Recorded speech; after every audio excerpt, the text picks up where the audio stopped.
everyone. Thanks for tuning in once again to Queen Ahmadiyyah TV, More Than Meets the Third Eye. I'm your host, Queen AhmadiyyaShakur. So as you're coming in, please feel free to go ahead and like the video. You can't share it. It's a members only. All right. And so, hello, that Crazy Beach Aries, Miss Hotel, Claudette, Alice Child's in the house, Tia, Kathy B is here. All right. Claudette.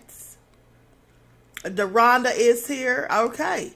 And so shout out to all the members tuned in. Everyone else can catch it on the replay. Hey, Juju B, beloved.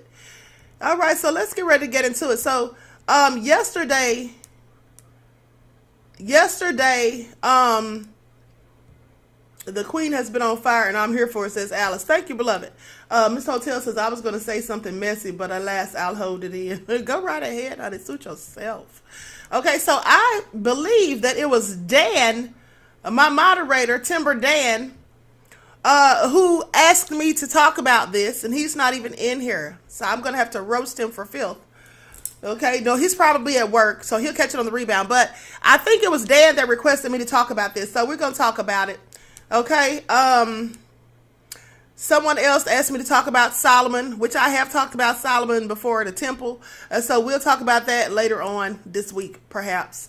Okay, so I have a PowerPoint presentation. This is going to be brief. This is not a long story, but let me just say this. For those of you who don't know the story of Daniel in the lion's den, how many of you do not know the story? Mr. Hotel said, not roast queen. Yes, I just might have to. Okay, that Crazy Beach Air says, shout out to Timber Dan. Hey, Andrea Jones and Gina in the house, Eileen. Okay, so who in here, one's in the chat, if you know the story of Daniel in the lion's den. Hey, Hundia, beloved, I know you're driving, honey. Keep them eyes on the road, but you can leave your ears in here with us, Hundia. Okay, and so now who knows the story of Daniel in the lion's den? One's in the chat. One's in the chat if you know the story. I'm just going to give you a brief synopsis of it for those who don't know. The story of Daniel in the lion's den is one of the more popular biblical stories. Okay? Hey, Jonah, Orange Moon's in the house. All right. And so it's one of the more popular biblical stories. So let me just say what it's about. So Daniel, for those of you who don't know, Daniel was an Israelite. Okay, he was a Hebrew Israelite. He was living in Babylon. King Darius was very fond of Daniel. Okay, he was very fond of Daniel because Daniel was very intelligent and he had a lot of integrity and he trusted him. So he really loved Daniel and he moved him up in the ranks. Now, it made him an administrator over the kingdom. Now, some of the other administrators were jealous. They were very envious because they felt like he just got here. How are you going to just move him up? And then there were some wise men who were also upset, like it. So the enemies of Daniel got together because they had all watched Daniel pray. He would pray 3 times a day. He was very into his religion. Okay, he was a Jew, and he was very into his religion. He would pray at least 3 times a day, and they knew this. So what they did, being deceitful and being the haters that they were, they went to King Darius and convinced him to enact a decree that stated that no one in the kingdom could pray to anyone other than King Darius for a period of 30 days. Now, they knew that Daniel would not go for this because he was so into his religion and he loved God and he would continue to pray. So when they actually caught Daniel praying, well, he went and told the king. And of course, by the fact that the king had made this decree, he had to give Daniel the same treatment that he gave everybody else, even though he hated to do so. He couldn't think of a way to get out. Okay, hey, Dan, there he is. Okay, so he couldn't think of a way to get Daniel out of this plight.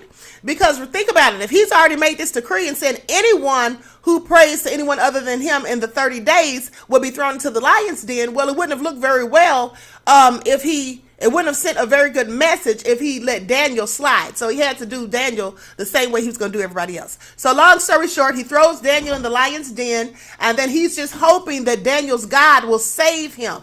And then they put a stone over the opening of the den, right? And it took King Darius literally all night to put him in there because he didn't want to do it. He was really reluctant. So finally he puts him in there. So the next morning he goes running to the den and he yells for Daniel. And to his surprise, Daniel answers him and says, yes, I'm here. You know, God sent an angel to close the mouths of the lions. Okay. So now let's talk about what all this means. And then I'll tell you the end of it later. And then what happened to his enemies. That Crazy Beach Eric said, I love your background, Queen. So perfect. Well, thank you. I try to put up my backgrounds to match whatever topic I'm discussing sometimes. Okay, so let's go ahead and go to the PowerPoint. I'm going to share my screen. And then we're going to talk about what all this means. All right. Now the summary. This is the summary of it, which I just pretty much gave you the summary. In Daniel 6, Daniel is raised to high office by his royal master Darius the Mede. Daniel's jealous rivals tricked Darius into issuing a decree that for 30 days no prayer should be addressed to any god or man but Darius himself. Anyone who disobeys this edict is to be thrown to the lions. Now, every faculty is brought forth in character through use and trial of its strength in various ways. Spiritual judgment. Now, that's represented by Daniel. Okay, it's made strong by trial. The Son of God must master every mortal limitation. When we overcome a weakness, we are that much stronger. It is the Christ consciousness that says, to him that cometh, that overcometh, will I grant to sit with me in my throne. Now, this throne represents the place of power and dominion which one attains who masters himself. That's basically when you can discipline yourself, when you have control over your emotions, and when you think logically and rationally, and you can discipline yourself. Now, this mastering of oneself includes not only dominion over the appetites and passions, but also the strengthening of the higher faculties. Daniel is represented as a very just man. Okay, though an Israelite, he had risen to power in Babylon and was ruled over 120 provinces, or he was the ruler over 120 provinces. Such rulers in those times almost always made their position a source of gain. Now, but Daniel refused to share in the wink or at grafts, and he thus incurred the enmity of other office holders. Because, see, here's the thing. Everybody else that held office was trying to gain something. They were trying to, get something for themselves. It was all about them. But Daniel wasn't thinking about that. Okay, now this is the basis for the conspiracy against him as given in this lesson that you'll see. That's one of the reasons they envied Daniel, because he said he had so much integrity. He wasn't doing the things that they were doing. He had his own motives, which were not nefarious like theirs. And so they felt like Daniel thought he was better than them to a certain degree. And also, like I said, they didn't like the fact that he'd moved up in the ranks so quickly. Now, an analysis of the individual mind reveals that thoughts congregate and center around certain ideas exactly as men form organizations. Also, that there are opposing sets of thought aggregations in every mind, each seeking for the ascendancy. Now, all the honest thoughts that you have held flock together in your mind, and also the dishonest thoughts. And each aggregation is trying to make you act from its standpoint. So that's like temptation. It's like it goes back to the cartoon where they have the angel on one side and the devil on the other. Okay, which the devil in that cartoon represents your temptations, the lower side. And then the angel represents the higher side, the consciousness of oneself. And so basically, when you have these thoughts that flock together, the honest thoughts, the good thoughts, those all stand together. And then the dishonest thoughts all stand together. And so each side of you is trying to convince you of what you should do. Now, the one in dominion is the king. Okay, that's the will, who act as moved by the various thoughts or as directed by spiritual understanding. Now, this king or the will, they're basically saying that what trumps all of that is the main thing that you focus your thoughts and energies on. What is your free will? Okay, that's the king. Okay, it is a vain fellow and has his weak spots, one of which is that his law is supreme and cannot be broken. In the Oriental countries, this is carried on to the extent of defying the king and making all his edicts absolutely invalids. Now, the king of Babylon was not simply a servant of Ormuzd, okay, the deity. He was regaled and described as actually the image of God who dwelt in him. Divine honors and worship were naturally paid to such an exalted personage. Now, the will is the image and likeness of God and is regarded by all mystics as the central spark that links man to the supreme. The will, or the king, naturally loves the good, the true, and therefore it is the friend of right judgment. Okay, in the case of Daniel, but having in ignorance set forth an act that puts this faculty to a severe test, will is worried and affirms that the God of Daniel shall deliver him. So, basically they're talking about how the king, and this happens to us. Sometimes we get tricked into doing stuff, or we let our own mind deceive us into doing things, and then we instantly regret our decision. Okay? We feel like we made the wrong choice. Sometimes we listen to people and allow them to influence our decisions. And then we're put to a test. So just like Daniel, the king regretted putting Daniel to this test. Now, and then he wanted Daniel's God to deliver him, as I said. Now, this is a correct handling of the situation. When we do that which puts us to the test along any line, we should declare the divine deliverance and power at work. This sets into action thought forces that may be described as the angel who shut the lions' mouths. Now, the lions are the savage thoughts. That's what they represent. The savage thoughts that arise within us when we are wrongfully accused and know that we are innocent. One who is passing through this phase of thought regeneration should, like Daniel, be true to his God in spite of all intimidation and persecution, for these will sometimes come from without as a reflection of the tumult within. People who are making special efforts to live true and spiritual lives often find those who have been their friends turn about, abuse them, and accuse them of evil acts. This seems doubtedly hard to hear right when the aspirations of the soul and the whole trend of life have been to a holiness. But when we understand some of the inner workings of thought, we see why the opposition is set up. Jesus saw it and said, "Forgive them, Father, for they know not what they do."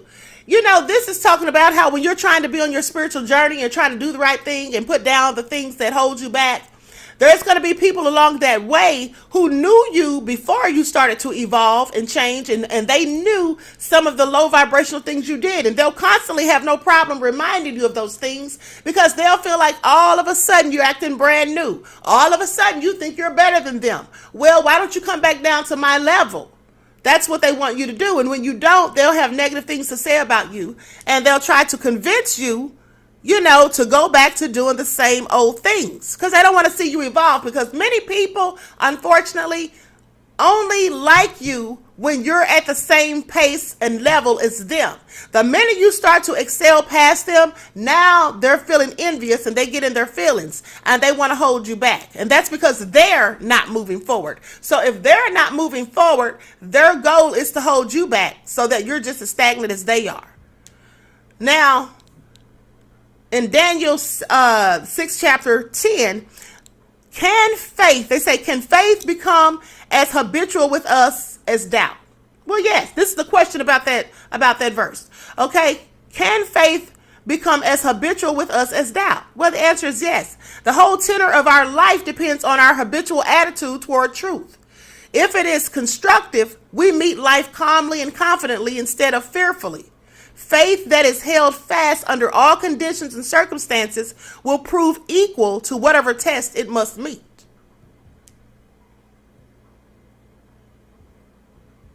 Now, what is the most efficacious preparation, right, and defense against persecution? Prayer is the most. Let me ask you this: how many of you only think to pray when you're going through something? Let me stop the share for a minute. How many of you, and be honest, how many of you only think about praying when you're going through something? Like you could say you forget, it just doesn't cross your mind, you just don't pray a lot. How many of you pray only when you're going through problems, conflict, turmoil, trauma? Something's not going your way. You need a new job. How many of you? Claudette says she prays daily. You know, most of you in here probably do, but there's a lot of people, and I know a few of them, they only pray when things get bad. They don't think about God. They don't have conversations with the Most High. At the end of the day, as soon as things start going wrong in their life, all of a sudden, they want to start praying. And I find that all very interesting. Not me. I have an attitude of gratitude, said Orange Moon. Okay. So with that all being said, I see a lot of twos in here. Nobody's lying, are you? What about you, Mr. Hotel? What you got to say for yourself?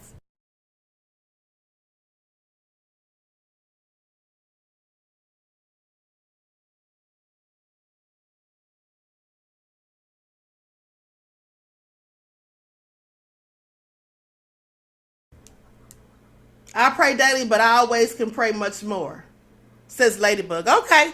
Well, I'm not going to say I pray every day. I try to, but sometimes I do forget. Sometimes I fall asleep without saying my prayers at the end of the day. Miss Hotel says, this is true. It's like when certain folks call you when they need money. Exactly. Right. Exactly. Okay. Some people only call. Kathy B said you're in the middle. Okay. Some people only call you when they want something. And when they call, you already know they're about to ask for something. See, that's how it is with God. Some people don't call on God, don't even think about God, don't have anything to say or whatever until things start going bad. Now, all of a sudden, they're calling on the Most High. Pay attention. So let's get back to the share. Hold on.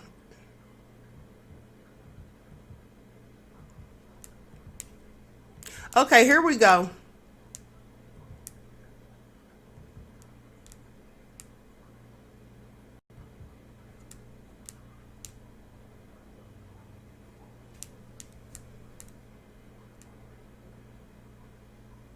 Hold on just a moment.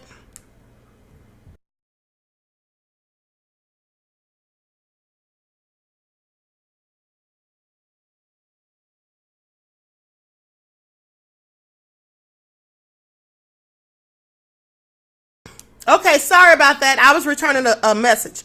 Okay, so now, so as I was saying, what is the most efficacious preparation and defense against persecution? Prayer is the most efficacious preparation and defense against persecution. And when Daniel knew that the writing was signed, he went into his house. And now his windows were open to his chamber toward Jerusalem. And he kneeled upon his knees 3 times a day and prayed and gave thanks before his God as he did aforetime.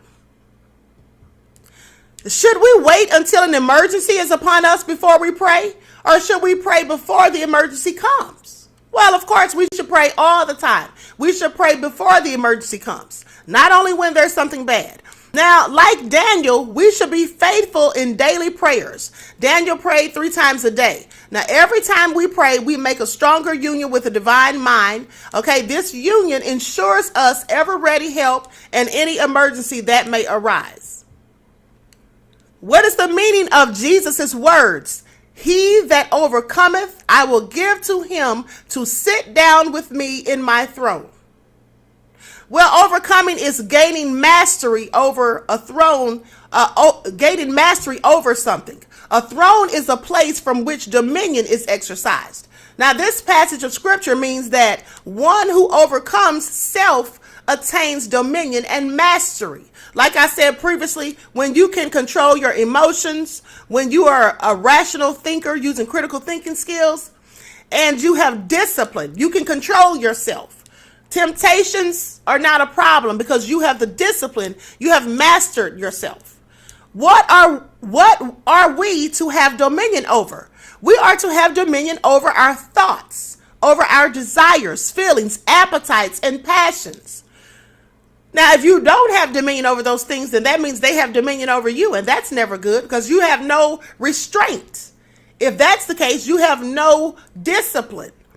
And we know how those people usually tend to turn out. Now, what thought does the lion represent? Well, the lion represents the undisciplined, savage courage of the natural man. What is the symbology of Daniel being thrown into the den of lions? At a certain place in development, spiritual judgment is apparently given over by the personal will to the mercy of the animal forces in the subconsciousness. Now, Daniel, by thought, prayer, and meditation, opened up the powers of the subconsciousness that he might overcome these forces and raise them to spiritual consciousness. You see, Daniel refused to be fearful. Okay? He was not, he had so much faith that he was not fearful. And because of his praying and meditation, he had already trained and programmed his subconsciousness. Remember, 95% of what we do is controlled by the subconscious mind. Now, do the animal forces in the subconsciousness ever devour those who have not purified and strengthened themselves by prayer? Yes, the savagery of the natural man becomes rampant and destroys the body unless it is disciplined and restrained by the higher principle, that being the Christ mind, when you can raise the Christ within energy. Until then, the animal forces in the subconsciousness will devour the things that are not purified. Like when you overeat, when you eat a bunch of junk food, when you're smoking cigarettes, when you're abusing alcohol or recreational drugs, or when you're doing things like that, you've allowed the animal forces of your subconscious mind to devour, your own self. Those are causing your destruction. When you're purified and thinking in a spiritual light and doing the right things and trying to discipline yourself, well, that's when you're strengthening and you're evolving. Now, what is represented by the angel that God sent to close the mouths of the lions? Well, the angel that God sent to close the mouths is the messenger. That's divine thought, which has power to subdue all elemental forces and to make them harmless. To make them harmless.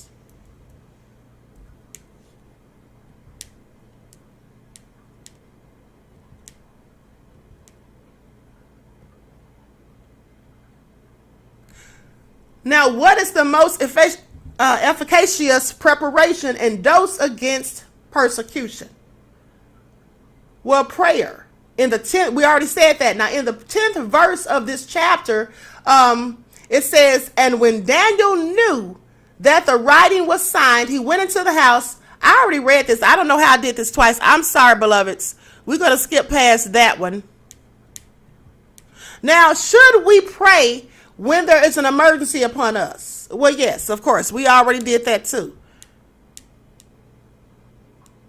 I'm sorry, y'all have to excuse me because when I'm doing multiple things, I may put a slide in here twice. Okay, so let's just go past that. Now,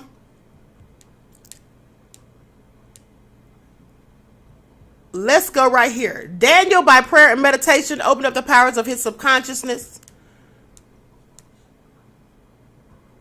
Hold on, am I tripping? Why do I have this stuff in here several times? Anyway, let me continue. Now, do these animal forces in the subconsciousness ever devour those who have not purified and strengthened themselves by prayer? Well, we already know the answer to that is yes. And so let me ask you all this. Let me stop the share for a minute. Because I really just, everybody said, let me just tell y'all a secret. To be honest with you, when I was doing this PowerPoint, I was falling asleep. Just so y'all know, I was falling asleep. I am so tired. And I was sitting here doing the PowerPoint and I started dozing off. Okay? So, Miss Cookie said we must have needed to hear it again. Okay, maybe so. But I'm telling y'all, I was clearly nodding off. But anyway, I digress. I didn't get a lot of sleep last night. I was up early this morning. Okay, I need to take a nap right after this. Pay attention. But so that's what happened, honestly.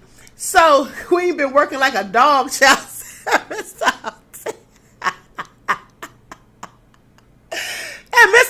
is not lying. Let me tell you something.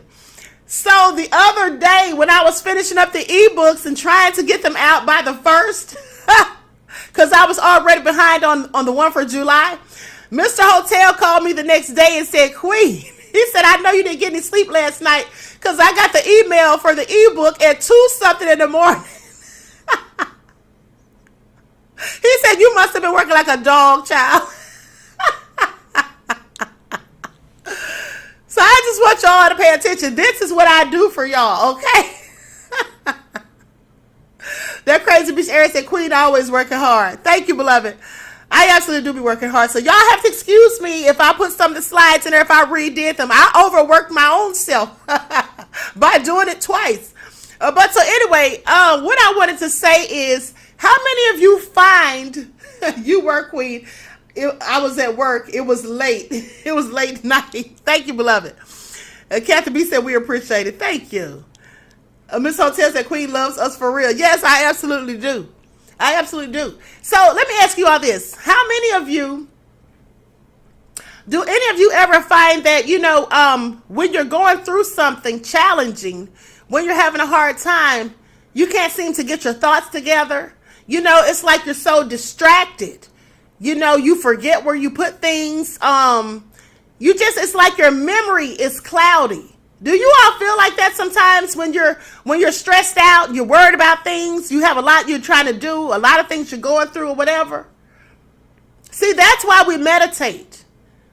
That's why we meditate. We have to clear our minds so that we can stay focused. But sometimes when you have a lot going on, it's just too much. It's too much sometimes. And that's basically when these animal forces in our subconscious are able to devour things that we have, because we're not thinking clearly. We're not able to focus. And when we can't focus, it's hard to stay disciplined and do what we're supposed to do. It's hard to stay on track. Right? It's hard to restrain ourselves sometimes too, because when you get worried and stressed, don't you get irritable? And you're a lot easier to trigger. When people are, annoying you, saying things or whatever, times when you would usually have, right, Miss Cookie said reset button. Exactly. Okay, Saturday said straight up him. Yes. Right. Because sometimes, when I'm going through stuff and I have a lot on my mind or whatever, I'm just so annoyed. You know what I'm saying? I'm so annoyed. If somebody keeps asking me 1,000 questions, just bugging me, I try to be nice and polite, but at some point I'm like, man, come on, you gotta leave me alone. You know what I'm saying? You might get your feelings hurt. That's all I'm saying. You might get your feelings hurt. That's all I'm saying. So we try to be disciplined. We try to stay, keep it cute. We try to be polite and courteous to people, but sometimes when you're going through stuff, it's just a lot. Okay? It can be a lot sometimes. And that goes for all of us. None of us is perfect. Remember, we're all just works in progress. Okay? We're all just works in progress. So, with that all being said, let's get to the end of it and talk about what happened to Daniel's haters. And then I want to ask you all a few questions. I want to ask you all just a few questions. Hold on. Let's go to the end of it. Now, what happened to Daniel's accusers in the end? Well, the plan backfired. Now, at the king's command, the men who had falsely accused Daniel were brought in and thrown into the lion's den themselves, okay, along with their wives and children. And before they even reached the floor of the den, the lions overpowered them and crushed all their bones. That's what happened to them, okay? And so that's karma, clearly. Now, what does it mean to be in the lion's den? What does it mean to be in the lion's den? That's a place or situation which someone must deal with an angry person or a group of people. Now, Daniel, well, he knew that he would be facing an angry crowd, but he entered the lion's den without even hesitating. And the reason Daniel entered it without hesitating, because like I told you, he had no fear. He refused to have any fear. And let me say this. If you all remember the other day on the broadcast that I did, where I talked about that family that was stopped by the police, the Frisco police, and how the father was sitting there crying and stuff. And I was just going in about him crying. He's a grown man. Why is he crying? His son wasn't even crying, and they pulled guns on him. And a couple of people tried to make excuses, or one person tried to make excuses. Well, that's what I'm talking about. That's what I'm talking. That's one of the things I'm talking about right there. Why would you be crying? Hold fast, okay? And stand firm. Don't let people see you bow, bend, or break. Right? That's what you shouldn't do. But you see, the thing is that you must also know is that people who come against you when you've done nothing wrong, those people will always get their karma. You may not be around to see it, but trust and believe they will get what's coming to them. They get their just desserts. Okay? You all are saying you remember that story. Yes. Tia said 10 toes down. That's right. So Daniel was unwavered in his faith and beliefs. He did not fear, and he went willfully into that lion's den. Okay? That's what he did. Those men thought that they were going to bring him down. They thought Daniel was going to be killed and mauled by the lions and all of that. They wanted to take him out because they were haters. So with that all being said, let me ask you all this. How many of you have been in the lion's den? How many of you have ever found yourself in the lion's den facing an angry person or an angry group of people? Well, I was in the lion's den, okay, last July. I was in the lion's den when I started exposing wig. Okay, if you remember, all of Wig's little fan club, they were all angry. And then again with Bussy Reek. That's akin to being in the lion's den. You see, when you have many people angry at you, mad and hating, some of you are in the lion's den every day when you go to work. There's people at your job that hate you. They don't like you. They want to see you fail. They want to get you fired. They try to set you up. They lie on you. They try to watch every little thing you do so they can go and snitch. That's being in the lion's den. There's some people who want to see you fail, and they'll work hard and overtime. They'll put in overtime hours for free just to see you come to your demise. That's what they did to Daniel. That's what they did to Daniel. Tia said, my job is a lion's den. I smile at my enemies. Absolutely. Miss Hotel said this is true. Right. Eileen said, one more than I can remember. That's right. See, the thing is this. You know, back in the day when I was growing up, there was a commercial that used to come on. It was a commercial about deodorant. And in that commercial, they used to say, never let them see you sweat. That's what you should do. When you see people who are hating on you and they try to bring you down and try to trigger you and all of that, never let them see you sweat. Always keep on, your game face, okay? Always keep on your game face and act like nothing's wrong, even though everything could be falling down around you. Keep a smile on your face, because I promise you that makes them upset. That bothers them. Now, when they know that they can bother you, when they know that they can say and do things to trigger you and get you out of character, to get you screaming, yelling, all upset, that's what they want. That's why they do it. But when you can smile and maintain your demeanor and not allow your emotions or ego to overcome you, that is what bothers them. And that's how you should treat people who try to throw you into the lion's den. You see, Daniel was unbothered. Daniel went in there. He didn't scream. He didn't cry. He didn't beg for his life. He didn't beg for mercy. He went in there with his head held high. And you see how he came out victorious. While they lost their lives, it cost them a whole lot more than it cost Daniel, because they had not only themselves thrown into the den, but their wives and families, their children even as well. And so the whole thing about it is, that story is a very popular story because it is absolutely what many of us go through on a daily. You're not literally being thrown into a lion's den, of course not, because it's an allegory. But at the end of the day, sometimes the Most High will shut the mouths, okay? Your ancestors, your guardian angels, your spirit guides will shut the mouths of those trying to throw dirt on you. Okay? Whether they're trying to say nasty things about you, whether they're trying to set up plots and tricks to trap you and snare you in their nets, whatever they're doing. So that Crazy Beach Air said, Queen, we needed this. Thank you, beloved. So with that all being said, we're going to talk about some more esoteric knowledge tomorrow, but I want you all to pay attention to one common thing. What were they talking about in this story?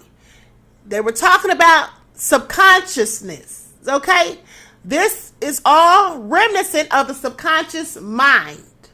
Okay, this is basically talking about how you frame your thoughts, how you deal with challenges. Do you continue to pray and meditate and fast?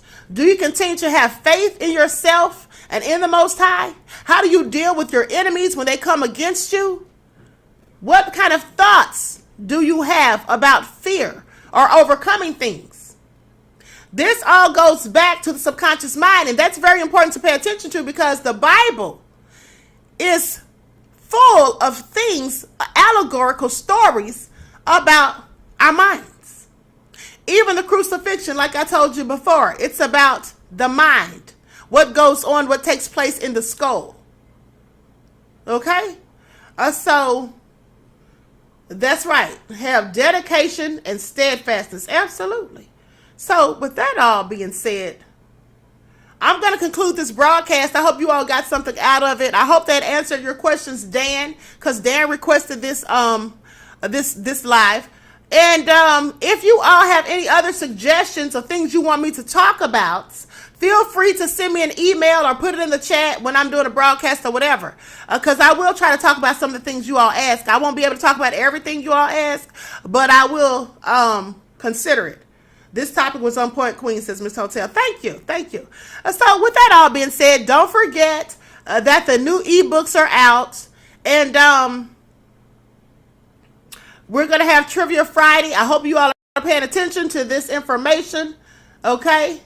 Because this is what your trivia is going to be based on. These stories that we're talking about all this week. All right? And you know, because I want you all to retain this information. I want you all to retain this information because this is beneficial for you. This is absolutely beneficial for you. So when you have people that are hating on you at work, trying to set up little sneaky tricks and all that, if you can manifest so that it backfires on them. You can manifest that it backfires on them. You don't have to go plot revenge and go try to do something low down to them because they did it. So you don't have to do any of that. All you have to do is just pray. All you have to do is pray and manifest. Because you create your own reality, right?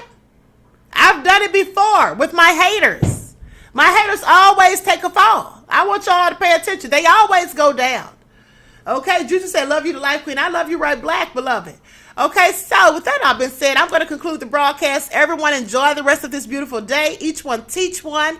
That's how we grow and thrive. Do something productive, constructive, but never destructive. And always remember to keep the Most High first in your lives. Let me ask you all something before I go. How many of you have seen the movie They Cloned Tyrone? One's in the chat if you already saw the movie They Cloned Tyrone. Dan said, like Michelle Obama said, when they go low, we go high. We go to the Most High. I know that's right. Okay. Have you all seen the movie? One's in the chat if you've seen it. Okay, because I've been waiting for it to die down till many people have seen it, because I want to do a breakdown of that movie on the other channel. That's what I'm thinking about doing. I'm thinking I may do it Friday, a breakdown of that movie. They Cloned Tyrone. Please do an expose on it, Queen, says that Crazy Beach Aries. Miss Hotel said I haven't seen it yet. Well, Miss Hotel, you better hurry up and see it. You better hurry up and see it, because I'm going to do that expose. I'm going to do the expose on Friday. Ladybug said, please do, Queen. Okay, Alice said, so true, Queen. Back at them 10 times. Exactly. Miss Hotel said he'll watch it tonight. All right. Claudette said you watched it twice. Okay. So with that all been said, yes, I think that's what we'll talk about. Okay. So everyone enjoy the rest of this day, and I will see you all tomorrow morning for your morning wake-up call. Until next time, beloveds. Peace.